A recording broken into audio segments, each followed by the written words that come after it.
So let's take a look at capacitive sensors. What are capacitors?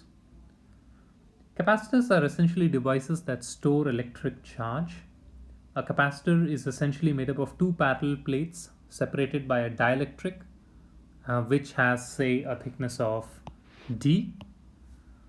Um, the dielectric could be air or some other material.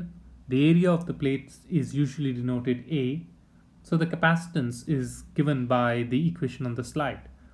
Here, epsilon naught is the permittivity of air or vacuum, and epsilon r is the relative permittivity of the medium between the two plates of the capacitor.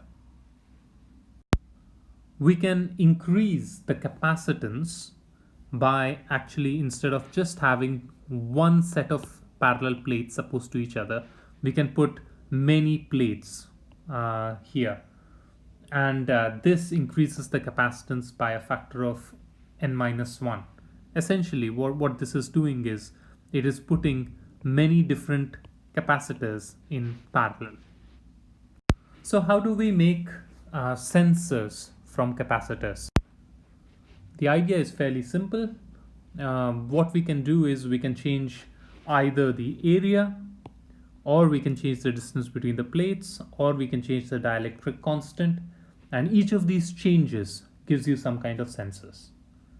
So we'll look at some sensors that we can do, we can make by doing each of these. So take a look at some of these sensors that we have here. So let's take a look at this first sensor here. Now, if we move the this particular blue plate or blue fork kind of thing, and if we move it, what we are doing is we are changing the area between the two capacitive plates. If we move this thing that is between the two capacitive plates, we are actually moving the dielectric between the capacitive plates, and therefore we are changing the dielectric constant between the two plates. If we have a rotational movement of these two fan kind of things, what we are doing is we are changing the area of overlap of the two capacitors, and therefore we have another kind of sensor. And similarly, this sensor also works on the change of area between the two parallel plates.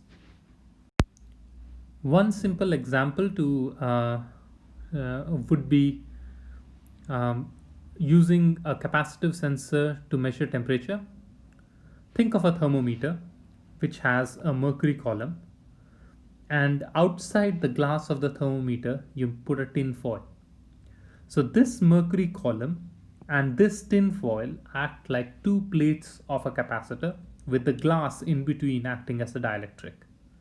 As the mercury column rises, what parameter of the capacitor changes? Of course, what changes is the area between the two plates, area of overlap between the two plates, right? Similarly, you could have a pressure sensor which works in just the same principle. So you have a glass tube, and you have some kind of a conductive liquid here, and this acts as one leg of the one plate of the capacitor, while the tin foil outside the glass tubing acts as another plate of the capacitor. And depending on the pressure that is being applied here, the length of the column would change, and therefore the area of overlap in the two capacitors would change. Here's a fourth sensor. What we have essentially done is we have taken the displacement sensor, which we saw a few slides back, and we have connected a spring to it. Now, if force is applied to this fork, it either goes in or comes out depending on how much force is applied, and so force is converted into a change in is converted into displacement, and this displacement is measured by this sensor.